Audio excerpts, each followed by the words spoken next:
7, 6, 5, 4, 3, 2, 1. You crazy mother. What is up, everybody? My name is Dane Thompson, and welcome back to another episode of BurnDown. So in this episode, what we are going to do is we are going to pull the friggin' Maliboom out of hibernation. I have not touched the car since I got back.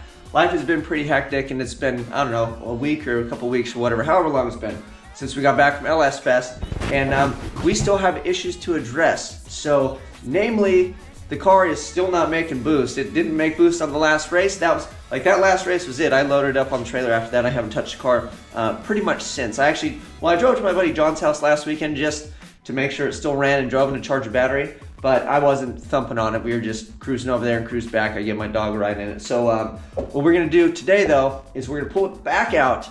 I got my little apparatus here that checks for boost leaks. I basically put this on the front of the cold side on the turbo, and you pressurize it, and if there's air coming out somewhere, that's a leak, and then you fix it. That's how you check for boost leaks.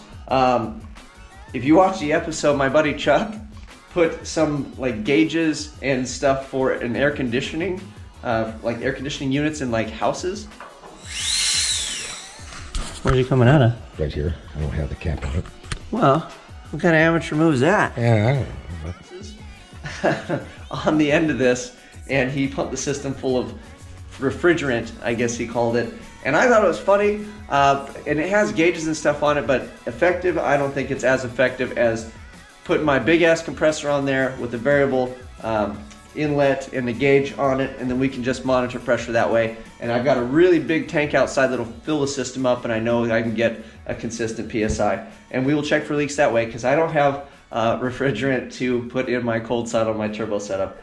Hilarious, by the way. Now I really need to see if we have a leak. I didn't get over 10 pounds. It was like right at like 9 pounds, and then I added springs to the wastegate in order to bump it up so we can go faster, and it still didn't do anything. So that tells me that I have a leak, and then once we figure that situation out, I've got a Holley 3-port boost control solenoid. I actually have 2 of them, but we're gonna put one on first, simplify things, make sure that works, and then if I need to, we will jump into putting the dual 3-port so I have more control over it. But at this point, I don't even make any boost, so I just want to get it sorted out, make some boost, and then we can have some fun. I still actually have to tune the car. The car made like 475. I didn't even take a picture of the screen, but on low boost, which obviously was even less than 10, we were making 475 at the tire, and it was conservative timing and a lot of fuel. So I'm hoping once we get it lined out, this thing will hopefully show up to the party. We can move a little bit quicker one of these days. I also have a bunch of transmission parts coming from BTE, so when those show up, I will show you guys. We are going to struggle and figure out how to build that Powerglide 2-speed I have sitting over there. I'm hoping today that comes in. If it does, I'll share it with you. If not, as soon as it does, I will share that. And then I've got a Ford 9-inch housing down there that we're going to be putting together. So when the Powerglide goes in, we're doing the whole drivetrain, essentially trying to do it on a budget. So far for the 9-inch, I've got a free 9-inch housing from a follower on Instagram, so thank you very much. Phony Pony 5.0, I believe. If I butchered it, I will just tag you on here. I'll make sure that you get your shout out. So thank you for the housing. And then I've got a mini spool for 31 spline axles with the chromoly pin. So I still need axles, which I'm gonna buy new. You can get those for like 300 bucks, I think, from Speedway. I need a center section that is an open diff so I can stick the mini spool in. So I'm still on the hunt for that. Budget is very low at the moment because I need work in here. So I'm not really messing with any of that stuff, but we're trying to collect parts. So when we put the Powerglide in, we'll put the rear end in, we'll put a driveline, then we're gonna hit the freaking trans brake button, and hopefully magic happens instead of the opposite of magic, which would be catastrophe, which is kind of my MO. Let's get going. I'm gonna go to Harbor Freight. We'll get a variable valve for this thing so we can plug it in, give it some PSI, and see where all of that wonderful boost was going besides into the intake manifold, because it wasn't making it in there. I have the logs to prove it, so let's get rolling. All right, first things first on this thing. The very first leak that we did actually have over at Chuck's house is it was leaking around here. He put some Teflon and then tightened this down, but this has threads in it. So to negate all that, I'm gonna take all this off. We're gonna goop this with silicone, wrap it back up and tighten it down, and then we're gonna leave and go to the store. That way it gives it some time to dry up. We don't just push silicone all over the inside of my car when we fire this bad boy up. So let me take care of this real quick and we'll get out of here. All right, so here is the tire chuck I bought. And then I bought this because the gauge is big And we're only gonna put, you know, maybe roughly 20 pounds in to check the system. There's really no reason to go crazy with it, but it has this end that I can thread in. So we're gonna use this, and then like I said, it's dual purpose, so I can just thread this piece. Oh, awesome, silicone. So I can thread this piece into the end here, and then I've got a dual purpose thing. Another fun quick fact is I was in here and this guy broke. So now my stupid spring to my garage door is broke, and then I have to manually pick it up, and then I only have the assistance of one spring, and this thing is heavy, so.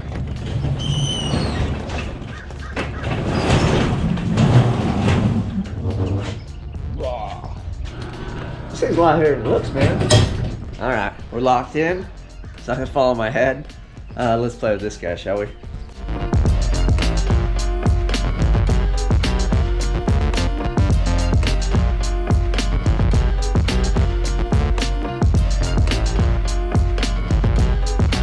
All right, so after wasting way too much time doing something very simple, as usual, that's kind of how car building goes. I will throw this thing on the cold side. We will pressurize it with the little gauge, and I'm gonna get my bubbles and soap ready because I have a feeling it's gonna be a bubble fest over there. So we're looking for leaks in the cold side, and if that looks good, then we can turn our attention to running a new ground on the solenoid. Actually, we can turn our attention to running a new solenoid with a new ground to that, and then the computer will change the parameters in that, and then we should be able to party.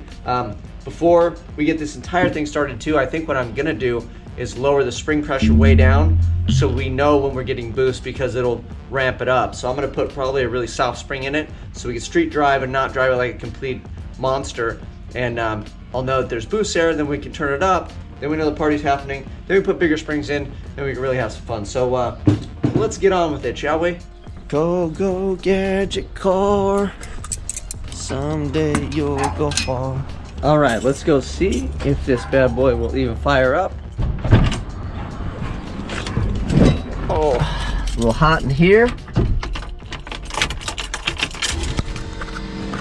Oh.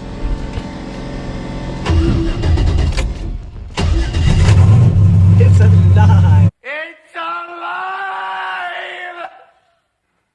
I've sat in lanes and this thing died and won't start. This thing's been sitting for like over a week now, or at least a week. This car's likes to mess with me. I think that's what I'm starting to realize.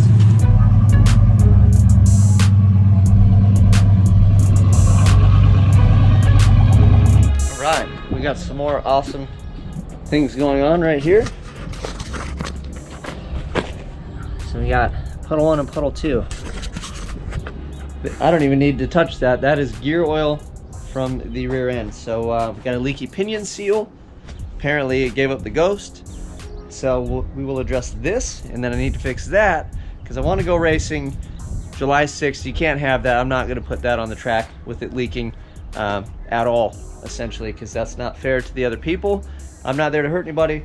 I just want to have a little fun. So let's do this, and then if we can get through this, we will see if I can go get a hold of a pinion seal. Maybe do that another day.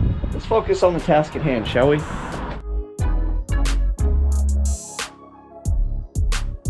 Okay, well, at least it fits good, and then we can read the gauge and give it some air, and that'll be good. So let me tighten this up, get some soapy water, get some air for this bad boy. We're gonna be rock and roll. We've got, this is actually soap and water, and then we got this guy. I tightened this down a little bit, but I will steer clear of that. And rock and roll.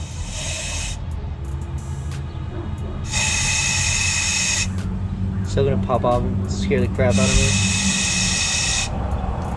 Alright.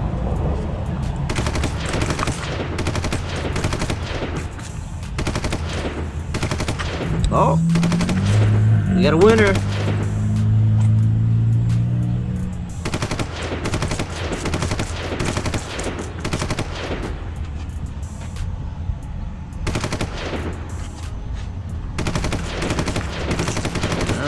Two winners.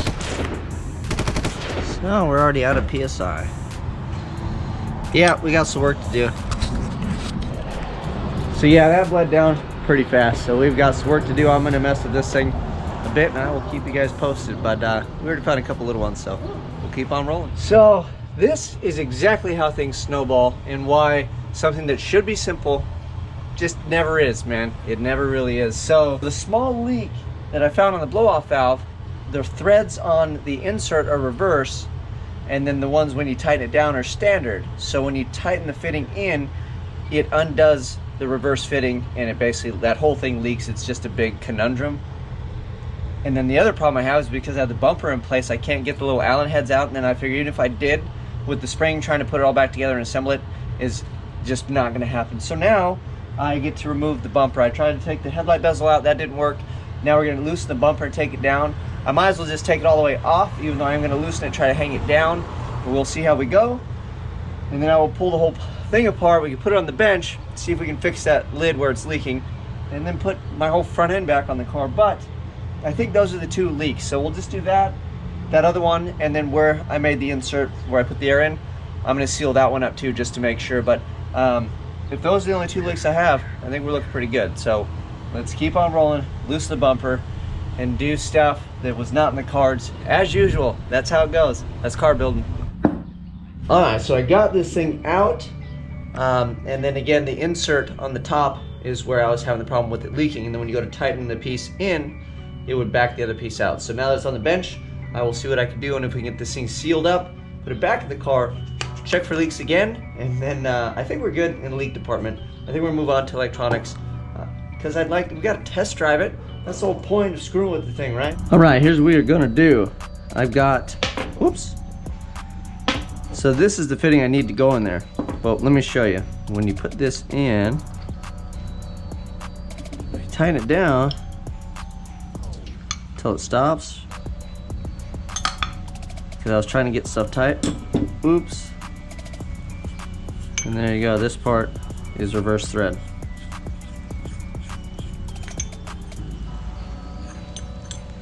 So these are the threads that were leaking. And then now that we did that, I can seal these up, put it back in, and Bob's your uncle. Hopefully.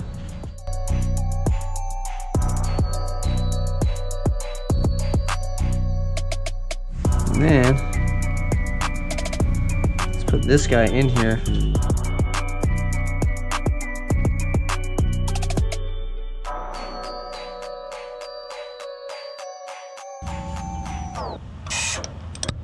Okay, almost 20. We are good on that. And then this guy's leaking. And that guy is leaking. So we will fix that, fix this guy up. And then that one's good. So we still got some, but it's losing it through here. So we're gonna call the leak situation good. I'll take this one off, put some goop on there, plug it back in, make sure that's good. And then that's it. We'll quit chasing this. We'll put the bumper back on. Bob your uncle. That is right. We got the box of wiring shame out. This is the box that I have that has a bunch of cutoff stuff from all the different things I wired over the years. A few wiring harnesses and all kinds of different things. Anyway, what it contains are these bad boys. Some Holley brand. It's basically a Mac valve, but it's the ones that Holley uses. I am gonna put one of these on there. We will take the extra springs out so my spring pressure is low, and then we will find out if that thing's gonna play nice and makes a boost or not. So let's take the one out of the car. We will wire this one in. All right, there you go. We took all the fittings off the 4-port, replaced them, or put them onto the 3-port, and then it's in, out, and vent to atmosphere. So I still have an extra, but I'm gonna leave it on there so I know where it is, and we'll put it in the box of doom. And then I have another 3-port just in case we're feeling froggy one of these days. All right, so if you watched my previous video when I raced F-Bomb in Vegas, I was trying. It didn't make boost. Again, I still don't know why it didn't. That's what we're working on today. But one thing I did do was I changed the wastegate spring. The reason I changed that was because by changing the wastegate spring, I was hoping that that would just kind of bypass whatever issue I had and feed the engine more boost so I could win the race. But that was not the case. And since we're trying to sort things out, I need to get it back down to a reasonable level so that when I'm messing with it and it goes up, it doesn't go off to the freaking moon, and Uncle Rodney comes and visits and all that fun stuff. So what I'm gonna do is I pulled up a chart. I have all the different wastegate springs here. And then what we will do is we will find one which I think maroon seems to be my ticket. This is a 5.8 pounds, so this is a 6 pound spring. I'm gonna put this in there by itself. So even if we get carried away and just turn the thing all the way up to the moon, it should only double that, which would be 12 pounds, which is still more than 10, which is what I saw in Vegas. So even with just a 6 pound spring, if we get it to work and I can control it and get it to go up and down, have the computer actually do what I want it to do, then we could take this out, replace it with a couple springs, because I'd like to be able to see at least 15 pounds. So there's a combo in here that gives me like an 8 pound spring, and then we could turn it up, run 15, 16 pounds on it. Or maybe we'll be feeling froggy one day and we'll really turn it up. But until then, 6 pounds, because I have no idea what I'm doing. This way it should limit my possibility of seeing Uncle Rodney at least today.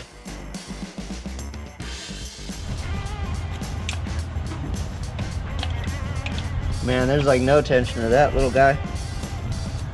That's kind of funny considering what I just took off there.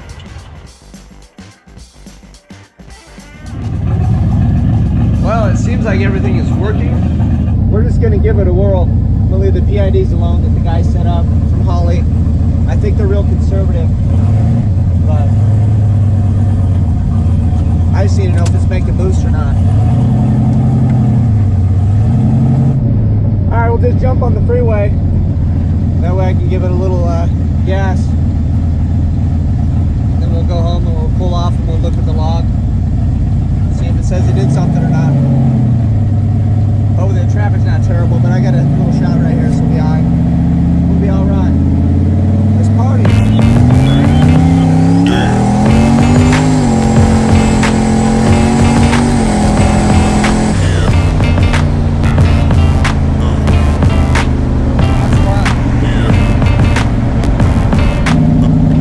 So we'll see if we made boost. I mean, the thing went, but it didn't seem like it was getting too crazy. So I have a feeling it might be on the spring still. But as long as there's a duty cycle and the solenoid's actually doing something, we're in business. I can figure it out. If it's not doing anything, then I don't know. It's back to the drawing board. At the highest part where I just made the pull getting on the freeway into basically traffic, a couple things are weird. My TPS is 74%. And I know I pushed the gas, but you know, maybe I didn't because we were getting in traffic, but it made 4.6 pounds, target was 6.5, and then I'll have to check the spring that I put in, but I want to say I put in maybe a 6 pound spring, if that.